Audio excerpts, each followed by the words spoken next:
जय राधा माधवा कुंज बिहारी गोपी जन वल्लभ गिरिवरधारी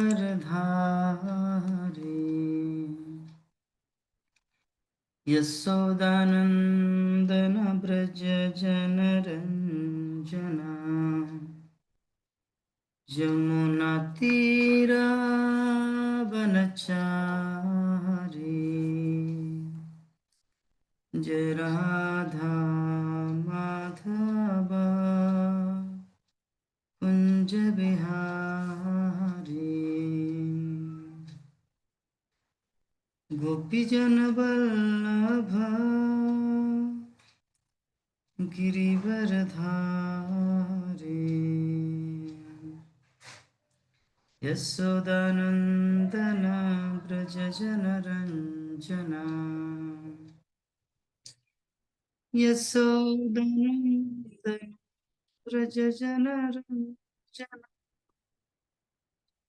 यमुना तीरा वनचारी जय राधा माधव कुंज बिहारी हरे कृष्णा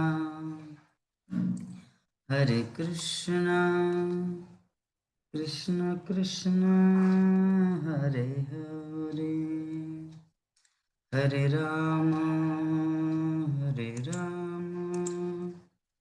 राम राम हरे हरे हरे कृष्णा कृष्ण कृष्ण हरे हरे राम राम हरे हरे जय राधा माधव राधे जय पंचतत्त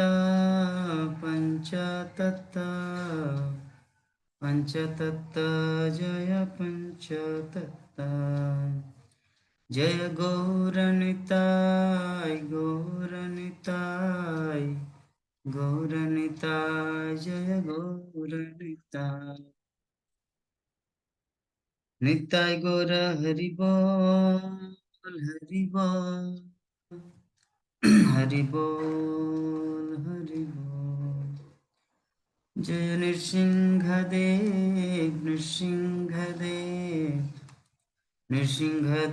जय नृसिंहदेव जय प्रहलाद महाराज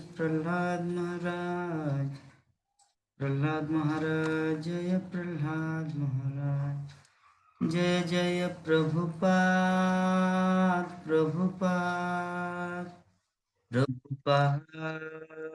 प्रभुपाद निताय गौर हरि बोल हरि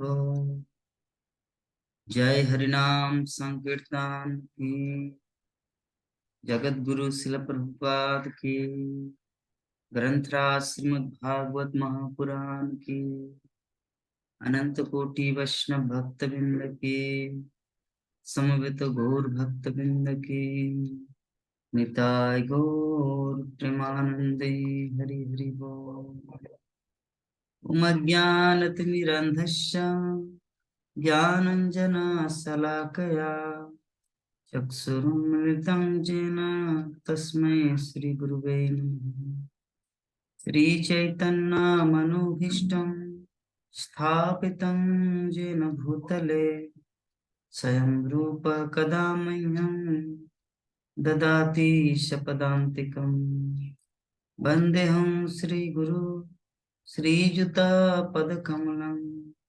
श्रीगुरुन् वैष्णवांश्च श्रीरूपं साग्रजातं सहगना रघुनाथान्वितं तं सजीवं साद्वैतं सावधूतं परिजनसहितं कृष्णचैतन्यदेवं श्रीराधा कृष्णपादान् सहगना ललिता श्रीविशाखान्वितांश्च नमो विष्णुपादाय कृष्णपृष्ठाय भूतले श्रीमते भक्तिवेदांत स्वामी नित्यानंद नमस्ते सरस्वती देवे गौरवाणी प्रचारिणे निर्विशेष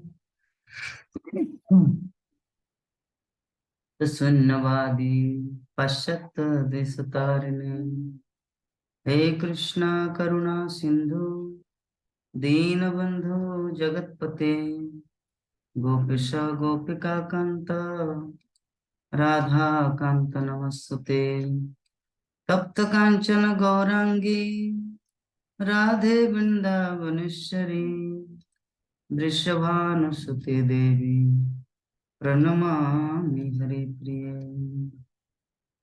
वाञ्छाकल्पतरुभ्यश्च कृपा सिन्धुभ्येव च पतितानां पावनेभ्यो वैष्णवेभ्यो नमो नमः जय श्री कृष्ण चैतन्य प्रभु नित्यानंद श्री अद्वैत गदाधर श्रीवासादि गौर भक्तवृंद हरे कृष्णा कृष्णा कृष्णा हरे हरे हरे राम राम राम ओम नमो भगवते वासुदेवाय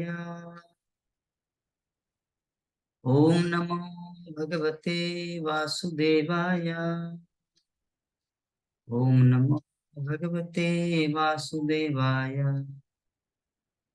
नारायणं नमस्कृत्य नरं चैव नरोत्तमं देवीं सरस्वतीं व्यासं ततो जयमुदीरये नष्टप्रायेषु अभद्रेषु नित्यं भागवत सेवया भगवती उत्तमश्लोके भक्तिर्भवति नष्टिके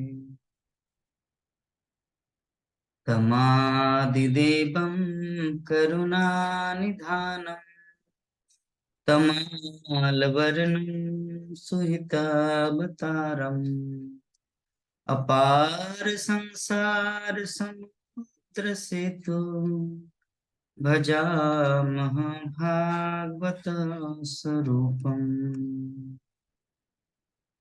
हरे कृष्ण। तो आज हम लोग श्रीमद् भागवतम द्वितीय स्कंद प्रथम अध्याय श्लोक संख्या 14 इस श्लोक के ऊपर डिस्कस करेंगे।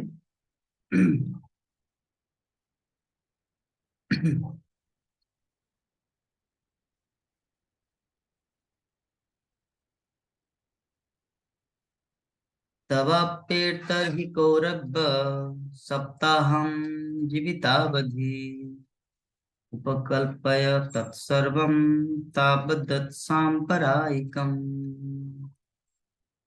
सुखदेव गोस्वामी ने कहा है महाराज परीक्षित, अब आपकी आयु के और 7 दिन शेष है, अतः इस अवधि में आप उन समस्त अनुष्ठानों को संपन्न कर सकते हैं जो आपके अगले जीवन के परम कल्याण के लिए आवश्यक है। तात्पर्य, महाराज खट्टांग जिन्होंने अत्यल्प समय में अपने अगले जीवन के लिए अपने आप को तैयार कर लिया था, और उनका उदाहरण प्रस्तुत करने के बाद सुखदेव गोस्वामी ने महाराज परीक्षित को यह कहकर प्रोत्साहित किया कि चूंकि उनके पास अब भी 7 दिन शेष है, अतः उन्हें अगले जीवन की तैयारी के लिए इस समय का सदुपयोग कर लेना चाहिए। एक तरह से गोस्वामी जी ने महाराज परीक्षित को बताया कि वो भगवान के शब्द रूप की शरण ग्रहण कर ले, क्योंकि उनके जीवन के अब भी 7 दिन शेष है। इस प्रकार से मुक्त हो ले। दूसरे शब्दों में सुखदेव गोस्वामी ने जिस तरह महाराज परीक्षित को श्रीमद् भागवतम सुनाई थी, उसी रूप में उसका श्रवण करके प्रत्येक व्यक्ति अगले जीवन की अच्छी तैयारी कर सकता। ये अनुष्ठान औपचारिक नहीं है, अपितु कुछ अनुकूल बातें हैं जिनका पालन करना होता है और जिनका आदेश आगे दिया गया है।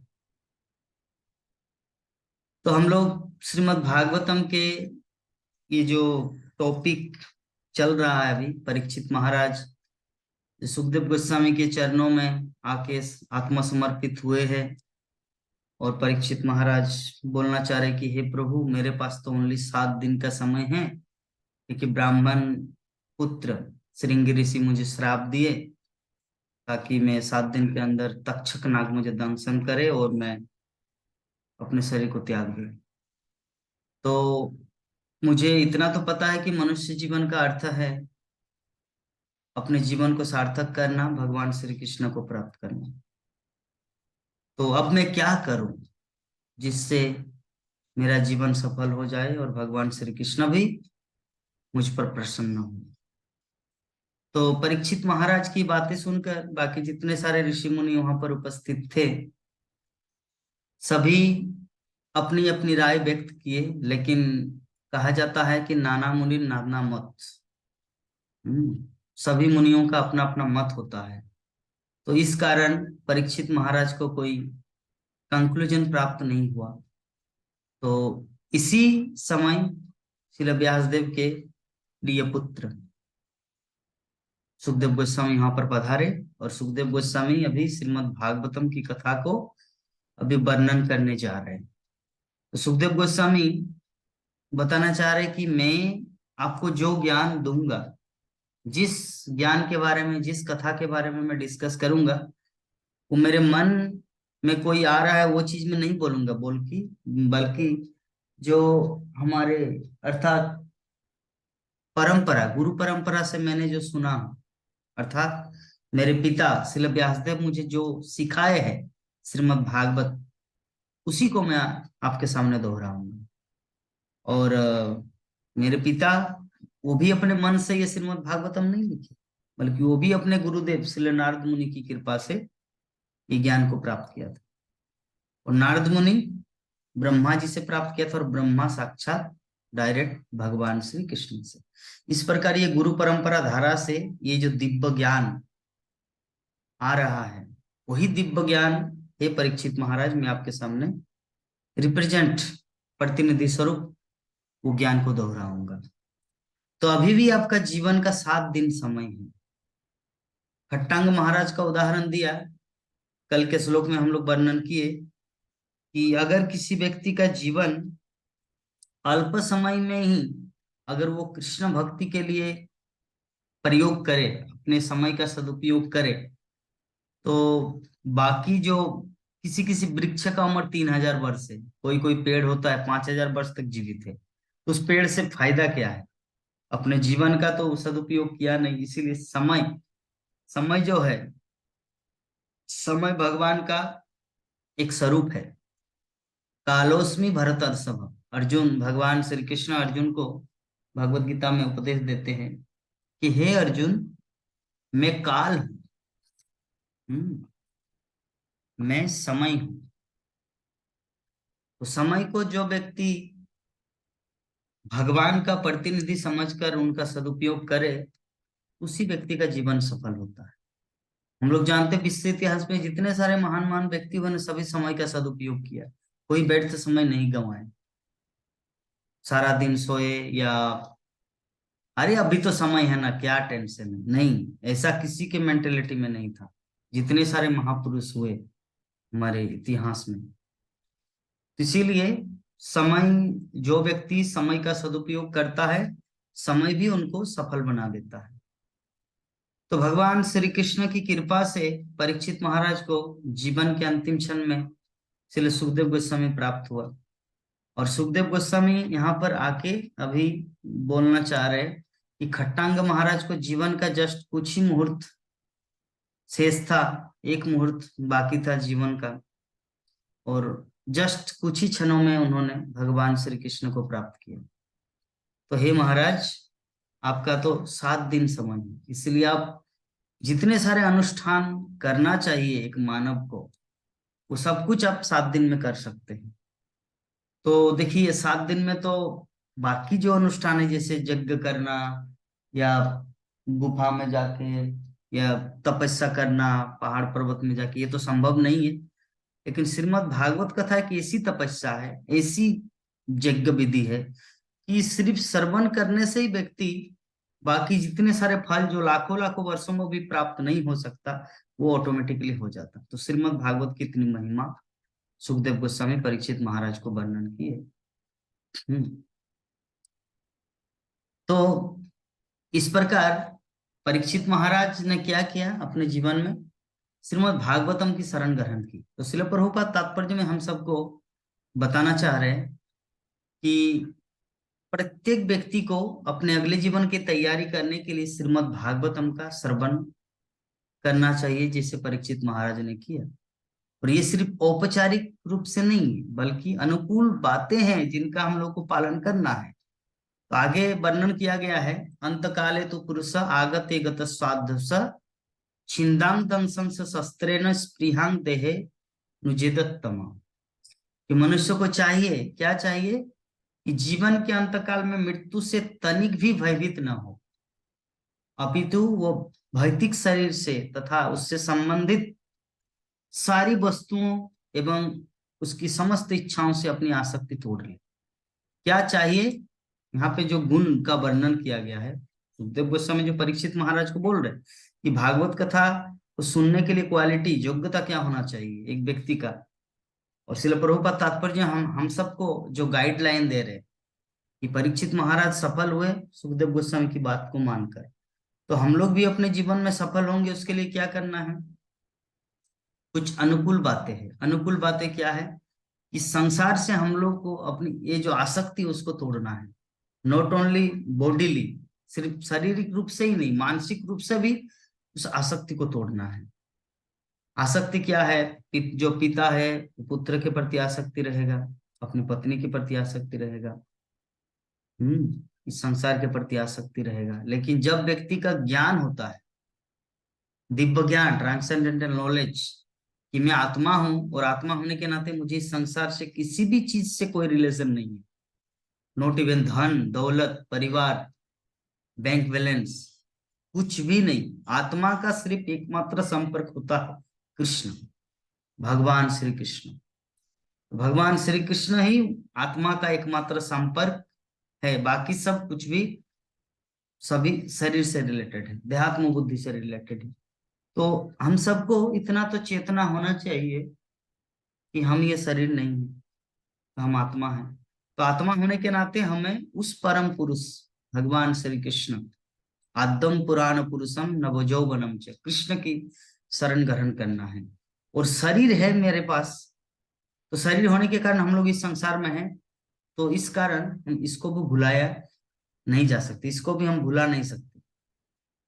शरीर को सिर्फ आत्मा आत्मा बोलने से तो कोई पेट नहीं भरेगा, इसके लिए कर्म भी करना पड़ता है, कुछ इनकम भी करना पड़ता है, रोजी रोटी खाने के लिए, अपनी जीविका निर्वाह करने के लिए। तो जिसके कारण कर्म करना है। और अपनी आत्मरक्षा के लिए, आत्मरक्षा मतलब ये जीवन, जो मनुष्य जीवन जो मिला है, ये व्यर्थ ही न जाए, इसके कारण हम लोगों को कृष्ण भक्ति भी बहुत ही सीरियसली, बहुत ही गंभीरता के साथ ग्रहण करना है। तो ये जो स्थूल भौतिकतावाद की मूर्खता है, यह क्या है, कि लोग इस संसार में स्थायी रूप से रहना चाहते हैं, जबकि यह निश्चित तथ्य है कि मनुष्य को बहुमूल्य मानवीय शक्ति से सृजित प्रत्येक वस्तु को यही छोड़ना पड़ता है। बड़े बड़े राजनीतिज्ञ, वैज्ञानिक, साइंटिस्ट, फिलोसोफर, दार्शनिक आदि आत्मा की कोई जानकारी न होने के कारण मूर्ख है, और वे सोचते हैं कि कुछ वर्षों का यह जीवन ही सब कुछ है, सर्वे सर्वा है, मृत्यु के बाद कुछ भी नहीं है। संसार के विद्वान मंडल में भी इस तरह का अल्पज्ञान मानवीय शक्ति के प्राणत्व का हनन कर रहे हैं, और इसके भयावह परिणाम देखने को मिल रहे हैं। ये जो इतना मर्डर, किडनैप, चोरी, डकैती, ये सब क्यों होता है? आत्मज्ञान के अभाव के कारण। व्यक्ति के पास अगर आत्मज्ञान हो, तब तो किसी के लिए ना कोई चोरी करेगा ना, क्योंकि उनको पता है कि मैं चोरी में पकड़ा जाऊं तो पुलिस मारेगा, चोरी में पकड़ा न जाऊं तो मुझे अगले जीवन में नरक जाना पड़ेगा। लेकिन उनको पता, अरे आत्मा कहाँ है, यही जीवन सब कुछ है। इसीलिए बस अपना पोजीशन को बनाए रखने के लिए, पद को बनाए रखने के लिए कितना किसी का मर्डर कर दे रहे, किसी का क्या कर रहे। तो यहाँ पे जो बोलने का भाव है कि व्यक्ति को आत्मज्ञान होना चाहिए, क्योंकि आत्मज्ञान के बिना इस संसार की, अभी जो इतना जो भयावह स्थिति है संसार की, क्यों? आत्मज्ञान के भाव की, क्योंकि वो जानते नहीं कि मैं कौन हूं, और कुत्ता बिल्ली की तरह दौड़ रहे धन के पीछे, सत्ता के पीछे। उनको पता ही नहीं कि 1 मिनट के अंदर अगर मैं मर जाऊं तो इतना जो पाप की, इसके कारण मुझे नरक जाना पड़ेगा, कुछ भी ज्ञान नहीं। ठीक है, इतने पर भी ये जो इतना कुछ संसार में दिख रहा है, इतने पर भी मूर्ख भौतिकतावादी लोग इसकी परवाह नहीं करते कि अगले जीवन में क्या होने जा। तो भगवत गीता का प्राथमिक उपदेश है कि मनुष्य ये जाने कि शरीर का अंत होने पर जीव की पहचान समाप्त नहीं होती है, क्योंकि शरीर तो बाहरी वस्त्र की भांति है, एक कपड़े की तरह। जिस प्रकार मनुष्य पुराने वस्त्रों को त्याग देते हैं, उसी तरह जीव शरीर बदलता है, और शरीर का ये बदलाव परिवर्तन ही मृत्यु कहलाता है। तो अतः वर्तमान जीवन अवधि आयु के अंत में शरीर की मृत्यु परिवर्तन की प्रक्रिया है। बुद्धिमान मनुष्य को इसके लिए तैयार रहना चाहिए और अगले जीवन में सर्वोत्तम प्रकार का शरीर पाने के लिए प्रयास करना चाहिए। बुद्धिमान व्यक्ति कौन है यहाँ पर पता है क्या? बुद्धिमान व्यक्ति वही है जो कृष्ण भक्ति के पथ में आते हैं। सुबह सुबह मैं एक गाना सुन रहा था, मृदुल कृष्ण शास्त्री, जो वृंदावन के महान श्रीमद् भागवतम। तो गाना इस प्रकार था, मुझे एक सेकंड। हाँ, तो मृदुल कृष्ण शास्त्री जो बोलना चाह रहे थे वो गाना में,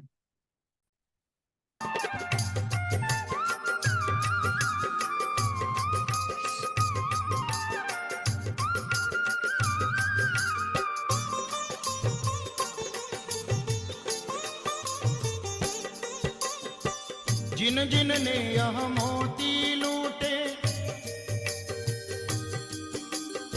जिन जिन ने यह मोती लूटे, वह तो माला माल हुए। धन दौलत के बने पुजारी, आखिर वह कंगाल हुए। बोलो राम, बोलो राम, बोलो राम राम राम। जिन जिन ने यह वह तो माला माल हुए। धन दौलत के बने पुजारी, आखिर वह कंगाल हुए।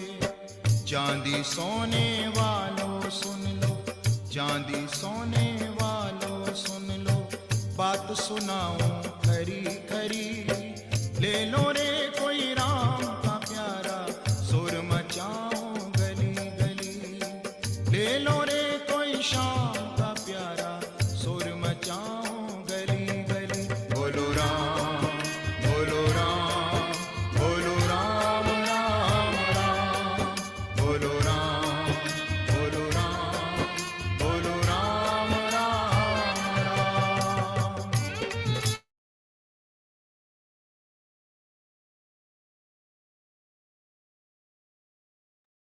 तो यहाँ पर जो जिस टॉपिक के ऊपर हम लोग आलोचना कर रहे थे कि जिन जिन ने यहाँ मोती लूटे वो तो माला माल हुए, और धन दौलत के बने पुजारी वो आखिर में कंगाल बने। कंगाल बने मतलब इस संसार में जो भी व्यक्ति धन दौलत के पीछे भागे है, वो आखिर में कंगाल हुआ। चाहे रावण हो, कौरव दुर्योधन हो, हिरण्यकशिपु हो, जरासंध हो, ब्रिटिश हो, मुगल हो, सभी बाद में कंगाल बना। और जो राम नाम की मोती अर्थात भगवान श्री कृष्ण की भक्ति, भगवान राम की भक्ति, भगवत भक्ति जो किए, वो तो मालामाल हुए, अर्थात सारे जगत उनको पूजते हैं। श्रील प्रभुपाद भगवान की भक्ति के सारे जगत उनके चरणों में झुकते हैं, वो तो मालामाल हुए, बाकी सब कंगाल। ये बहुत ही इंपॉर्टेंट है, बहुत ही अहमियत रखता है हमारे जीवन में। कि सच में हम लोग वास्तव में अगर धनवान बनना चाहते हैं उसके लिए, इसीलिए लाल गोविंद प्रभु जी एक लेक्चर में बोल रहे थे कि अगर कुछ कमाना है जीवन में तो हरिनाम और भागवत कमाओ। हरिनाम जितना करना है, जितना करोगे उतना आप कमा रहे हैं। श्रीमद् भागवत कथा जितना सुनोगे, जितना सुनाओगे, उतना आप कमा रहे हैं जीवन में। बाकी ये धन दौलत कुछ होने वाला नहीं है, कुछ रहेगा नहीं। आत्मा के साथ एकमात्र हरिनाम और भागवतम रहता है। क्योंकि कृष्ण से रिलेटेड आत्मा में सब कुछ रहता है। ठीक है, तो तो यहाँ पर जो सर्वोत्तम प्रकार का शरीर क्या है? आध्यात्मिक शरीर है। ये उन लोगों को मिलता है जो भगवत धाम जाते हैं या ब्रह्म के क्षेत्र में प्रवेश करते हैं। इस द्वितीय स्कंद में इस विषय की विशद व्याख्या की जाएगी, लेकिन जहां तक शरीर परिवर्तन की बात है, मनुष्य को चाहिए कि अभी से अगले जीवन की तैयारी करे। मूर्ख लोग वर्तमान नश्वर जीवन को अधिक महत्व देते हैं और मूर्ख नेता शरीर तथा शारीरिक संबंधों पर बल देते। शारीरिक संबंध इस शरीर तक ही नहीं सीमित होते, अपितु परिजनों, पत्नी, बच्चों, समाज, देश तथा अन्य अनेक बातों तक विस्तारित होते हैं, जिनका अंत मृत्यु के साथ हो जाता है। तो मृत्यु के पश्चात मनुष्य वर्तमान शारीरिक संबंधों को भूल जाता है। हमें इस प्रकार का थोड़ा अनुभव रात को सोते समय होता है। सोते समय हम इस शरीर को तथा सारे शारीरिक संबंधों को भूल जाते हैं। और यद्यपि ये विस्मृति कुछ घंटों की क्षणिक अवस्था ही होती है, मृत्यु कुछ मासों के लिए निद्रा के अतिरिक्त कुछ नहीं, जिसमें दूसरा शारीरिक बंधन विकसित होता है, जो हमें प्रकृति के नियम द्वारा हमारी आकांक्षा के अनुसार दिया जाता है। ठीक है, तो यहाँ पर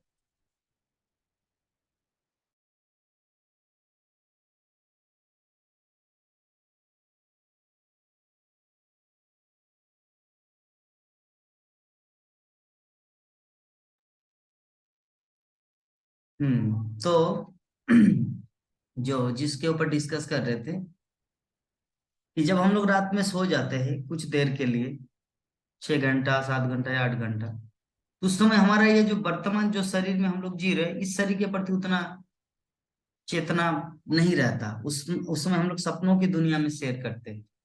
हमारे बच्चे हैं, हमारे माता पिता है, हमारे समाज है, ये सब कुछ नहीं याद रहता, एक दूसरे दुनिया में खो जाते हैं। तो ये दूरी ये कुछ घंटों की है। तो मृत्यु जो है ना, वो भी एक निद्रा की तरह है। मृत्यु जो है ना, वो भी एक निद्रा की तरह है, जो कुछ महीने की तरह है। उसके बाद दूसरा शरीर ग्रहण करेंगे। पहले तो सूक्ष्म शरीर को ले जाया जाएगा जमलोक में, और जमलोक में ले जाने के बाद वहां पे उसका विचार होगा, इसको कहाँ लिया जाए, कहाँ पर भेजा जाए। उसके बाद जब वो निर्धारित होते हैं कि इन्होंने ये पाप किए हैं तो इनके लिए नरक जाना है, ये अच्छा पुण्य कर्म की इसको स्वर्ग भेजना है, तो शरीर बदल जाता है, लेकिन आत्मा जो है ना वही रहता है। लेकिन अगर वो आत्मा अगर जीवन में ये मनुष्य शरीर रहते हुए अगर कृष्ण भक्ति करता तो सीधा भगवान के धाम चले जाते, इस शरीर से मुक्त हो जाते। क्योंकि ये शरीर जब तक रहेगा हम लोग को कर्म बंधन में, कर्म चक्र में, भव चक्र में इसे उथल पुथल मचाता रहेगा। कभी नीचे तो कभी ऊपर, कभी स्वर्गलोक तो कभी नरक, कभी पाताल तो कभी तपलोक, इस प्रकार भ्रमण करते रहेगा 84 लाख जीव जोनि। ठीक है, लेकिन कृष्ण भक्ति के प्रभाव से हम लोग इस भव चक्र से उठकर सीधा भगवान के धाम में जा सकते हैं। तो इसीलिए सदैव ये चीज हमें याद रखना है, ताकि किसी भी स्थिति में हम लोग भगवान को भूल न जाए। भगवान की भक्ति करे, नवदा भक्ति करे, कभी श्रवण करे तो कभी कीर्तन करे, तो भगवान का कभी स्मरण करे तो कभी भगवान का अर्चन करे, तो कभी भगवान का वंदन करे। इस प्रकार भगवत भक्ति में लगे रहना चाहिए। तो मनुष्य को इस वर्तमान शरीर की अवधि में आकांक्षा को परिवर्तित करना है। हमारी जो अभी डिजायर है, क्या डिजायर है? शरीर से रिलेटेड जो कुछ सुविधाएं हैं वो हमारे पास आ जाए, यही हमारी इच्छा होती है। अतः इस मनुष्य जीवन में इसके लिए प्रशिक्षण की आवश्यकता है। ये चेतना को चेंज करने के लिए कॉन्शियसनेस, कृष्ण कॉन्शियसनेस बनाना। जब तक कृष्ण कॉन्शियसनेस हम लोग नहीं बना पाएंगे तब तक भगवत धाम नहीं जा सकते, यहीं पर रहना पड़ेगा। तो ये प्रशिक्षण जीवन की किसी भी अवस्था में, यहाँ तक कि मृत्यु के कुछ क्षण पूर्व भी चालू किया जा सकता है। किंतु इसकी सामान्य विधि यह है कि प्रशिक्षण प्रारंभ से ब्रह्मचर्य अवस्था से शुरू किया जाए और धीरे धीरे गृहस्थ, वानप्रस्थ तथा संन्यास आश्रमों की दिशा में इसमें प्रगति की जाए। क्योंकि एक दिन में कुछ भी होने वाला नहीं है। एक बच्चा पहले स्कूल में जाता है, उसके बाद वो कॉलेज में जाता है, फिर यूनिवर्सिटी जाता है, फिर वो नौकरी पाता है। ऐसे ही स्कूल गया दूसरे दिन में उनको नौकरी मिल गया, ऐसा नहीं है। उसी प्रकार भक्ति जीवन भी जो है ना, यहाँ पर बताया गया, पहले ब्रह्मचारी, पहले स्कूल, फिर गृहस्थ, कॉलेज, फिर वानप्रस्थ, यूनिवर्सिटी, उसके बाद सन्यास, यूनिवर्सिटी के बाद का लाइफ, मतलब जॉब आपका शुरू हो रहा है। तो सन्यास जीवन मीन्स कृष्ण भक्ति में, ब्रह्मों में लीन होना। ब्रह्मों में लीन मीन्स, ब्रह्मचारी का अर्थ होता है, रियल ब्रह्मचारी का अर्थ होता है ब्रह्मों में आचरण करना। ब्रह्म मतलब कृष्ण भगवान, और कृष्ण भक्ति में आचरण करने को ही ब्रह्मचारी कहा जाता है रियलिटी में। तो इसीलिए पहले अगर प्रारंभिक अवस्था ठीक रहे तो बाकी जो 3 स्टेज है, गृहस्थ, वानप्रस्थ, सन्यास, वो भी सुचारू रूप से चलेगा। तो इसीलिए, लेकिन यहाँ पर एक चिंता करने का जरूरत नहीं है। इसलिए प्रभुपाद एग्जाम्पल दे रहे तात्पर्य में कि अगर कोई मान लीजिए जीवन के पहले जो क्षण है उस समय उनको कृष्ण भक्ति के बारे में मिला नहीं, लेकिन अभी उनको प्राप्त हो रहा है, कृष्ण भक्ति करना चाहिए, तो उनको उसी समय से शुरू कर देना चाहिए। ये प्रशिक्षण किसी भी अवस्था में चालू किया जा सकता है। कौन सी प्रशिक्षण?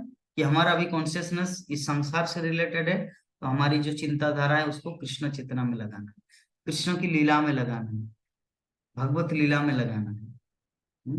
तो अतः ये आवश्यक है कि जब मनुष्य अधिक से अधिक 50 वर्ष की आयु प्राप्त कर ले तो वो पारिवारिक, सामाजिक या राजनीतिक जीवन से अपना नाता तोड़ ले और उसे वानप्रस्थ तथा संन्यास आश्रम का प्रशिक्षण अगले जीवन की तैयारी के लिए दिया जाए। लेकिन जनता के नेता के रूप में मूर्ख भौतिकतावादी लोग पारिवारिक मामलों से संबंध विच्छेद न करके उन्हीं के प्रति आसक्त रहते हैं और इस प्रकार वे प्रकृति के नियम के शिकार बनते हैं और अपने कर्म के अनुसार पुनः स्थूल शरीर प्राप्त करते हैं। क्योंकि प्रकृति का नियम बहुत कठोर है, बहुत ही कठोर है। थोड़ा सा भी भूल चूक अगर हो जाते हैं ना, तो प्रकृति आपको दूसरा शरीर लेने के लिए बाध्य करें। मनुष्य शरीर मिला है, अगर कृष्ण भक्ति नहीं करेंगे, बिना भोजिले जसोदा सुतो चौर में पड़ी हुई लाज। आपको परीक्षा लिखने का मौका दिया, अगर परीक्षा नहीं लिखे तो आपको पुनः उसी क्लास में लौट के आना पड़ेगा जिस क्लास में तब आप पहले थे। तो मनुष्य जीवन मिला है आत्म साक्षात्कार करने के लिए। अगर हम लोग आत्म साक्षात्कार नहीं करेंगे तो हम लोग को प्रकृति क्या करते, पुनः 84 लाख योनि में डाल देंगे, पशु रूप में। पशु, कभी कुत्ता, कभी बिल्ली, कभी भेड़िया, तो कभी पक्षी, इस प्रकार हम लोग भटकते रहेंगे। तो जो मूर्ख नेता है, ऐसे मूर्ख नेताओं को जीवन के अंतिम समय लोगों से कुछ सम्मान प्राप्त हो सकता है, लेकिन इसका अर्थ यह नहीं होता कि प्राकृतिक नियम से अछूते रहे। इसके द्वारा प्रत्येक व्यक्ति के हाथ पांव जकड़े हुए रहते हैं। इसीलिए सबसे अच्छा यही है कि प्रत्येक व्यक्ति स्वेच्छा से पारिवारिक संबंधों को त्याग दे और इस तरह वो परिवार, समाज, देश या आसक्ति को भगवत भक्ति में स्थानांतरित कर दे। देखिए यहाँ पर जो परिवार की आसक्ति को छोड़ने का बता रहे हैं, व्यक्ति अगर मान लीजिए घर परिवार त्यागेंगे तो जाएंगे कहाँ, वन में जाके खाएंगे क्या? इसीलिए व्यक्ति जो जहां पर है वहीं पर रहे। ब्रह्मा जी बोलते स्थाने स्थित्वा सुरतिगतांग तनुमांग मनोभी, आप जहां पर है वहीं पर स्थित रहे और वहीं पर रहते हुए भक्ति करें। लेकिन जो चेतना है, जो आसक्ति है, जो अटैचमेंट है, उसको हम लोगों को चेंज करना है। तो मनुष्य को चाहिए कि श्रेष्ठतर इच्छाओं को अवसर दे। हमारे हृदय में कुछ सुप्रीम डिजायर होती है। श्रेष्ठतर इच्छा क्या है? शास्त्रों का कहना है कि एक मनुष्य का श्रेष्ठतर इच्छा है कृष्ण सेवा करना, कृष्ण भक्ति करनी। क्योंकि मनुष्य को वो 2 हाथ मिला है जो कृष्ण के 2 हाथ है, मनुष्य को 2 पैर मिला है जो कृष्ण के 2 चरण है, मनुष्य को वही आंख, वही कान, वही मुंह, वही जिह्वा उसी प्रकार मिला है जिससे भगवान श्री कृष्ण का है। तो इसीलिए हम सबको ये बहुत ही ध्यान देना है कि कृष्ण भक्ति जो हम सबको प्राप्त हुआ है इसको गंवाना नहीं चाहिए, क्योंकि कृष्ण कृपा से कृष्ण जैसा है वैसे ही हम लोगों को बनाया है। बाकी जितने सारे 84 लाख जीव जो नहीं, कोई भी कृष्ण की तरह नहीं है, एकमात्र मनुष्य ही कृष्ण की तरफ। तो कृष्ण कृपा करके हम लोगों को उनका शरीर जैसा फीचर बनाए हैं। तो ये कृष्ण इससे क्या चाहते हैं, इसके माध्यम से जो देवी देवता होते हैं उसके 4 हाथ होते हैं, और वैकुंठ के जितने सारे प्राणी हैं वो भी 4 हाथ के हैं। तो देवी देवतागण वैकुंठ लोग जाने का है, और जो मनुष्य समाज ये यहाँ के व्यक्ति गोलोक वृंदावन जा सकते हैं, अर्थात वैकुंठ से भी ऊपर, वैकुंठ से भी ऊपर हम लोग जा सकते हैं। तो कृष्ण कितना कृपा किए हम सब, इसको कभी भी गंवाना नहीं चाहिए। श्रेष्ठतर इच्छाओं को अवसर देना चाहिए, इसलिए प्रभुपाद ही हम सबको समझा रहे हैं। अन्यथा ऐसी कुत्सित इच्छाओं के परित्याग का अवसर नहीं आएगा। अगर श्रेष्ठ इच्छा मन में डेवलप नहीं होंगे तो हमारे हृदय में जो गलत इच्छाएं, फालतूपन जो है वो नहीं जाएगा। उसके लिए स्वाभाविक है, शाश्वत है। अतः मनुष्य इच्छा करना छोड़ नहीं सकता, किंतु इच्छाओं की विषय वस्तु तो बदली ही जा सकती है। इस तरह मनुष्य को भगवत नाम जाने की इच्छा विकसित करना चाहिए। इससे भक्ति के विकास के अनुपात के अनुसार भौतिक लाभ, भौतिक सम्मान तथा भौतिक लोकप्रियता की इच्छाएं स्वतः कम हो जाएगी। जीव तो सेवा कार्यों के निमित्त है, और उसकी इच्छाएं इसी सेवा मनोवृत्ति के चारों ओर केंद्रित रहती है। राज्य के सर्वोच्च प्रशासक से लेकर सड़क के नगण्य भिखारी तक सभी लोग दूसरों की कोई ना कोई सेवा कर रहे। इस संसार में कोई ऐसा प्राणी नहीं है जो किसी न किसी की बिना सेवा करके जीवित है। हर कोई किसी का कुछ न कुछ सेवा कर रहे हैं, अन्यथा वह जीवित नहीं रह सकता विदाउट सर्विंग। तो ऐसी सेवा मनोवृत्ति को पूर्णता तभी प्राप्त होती है जब सेवा की इच्छा को पदार्थ से आत्मा में या शैतान से ईश्वर में स्थानांतरित कर दी जाए। ये कब होता है? जब हम लोग कन्वर्ट कर देंगे, इसको चेंज कर देंगे, क्योंकि मेंटेलिटी है हमारा सेवा करने की, तो सेवा को जस्ट चेंज करना है। ठीक है, तो अभी हम लोग नेक्स्ट श्लोक में जाएंगे। ये मीटिंग खत्म हो रहा है, 46 मिनट हो गया, पौने घंटा हो गया क्लास। हमारे विभा माता जी कहाँ थे? पौने घंटा क्लास हो गया, फिर भी माता जी अभी आ रहे हैं। तो थोड़ा पहले हो गया ना प्रभु जी, हम 4:30 बजे के लिए अभी देखे तो अब पहले से शुरू है। नहीं नहीं, ऐसा नहीं है। कहाँ पर 4:30? जिस दिन जो क्लास वहाँ पे टाइम लिखा रहता, कब 3:30 होगा या कब 4:30 होगा या 6 होगा। अब पूरा लिस्ट को देखना है, जब मैं ग्रुप में लिखा रहता है। आज आप देखिए व्हाट्सएप ग्रुप में जाके देखिए 3:30 लिखा है। पता नहीं, पता नहीं, वो देखना है। 3:30 लिखा हुआ, 3:30 लिखा हुआ है। 3:30 लिखा हुआ है ना, तब हाँ ठीक। इसमें आ जाइए, नेक्स्ट में ज्वाइन कीजिए, ये मीटिंग खत्म हो रहा है।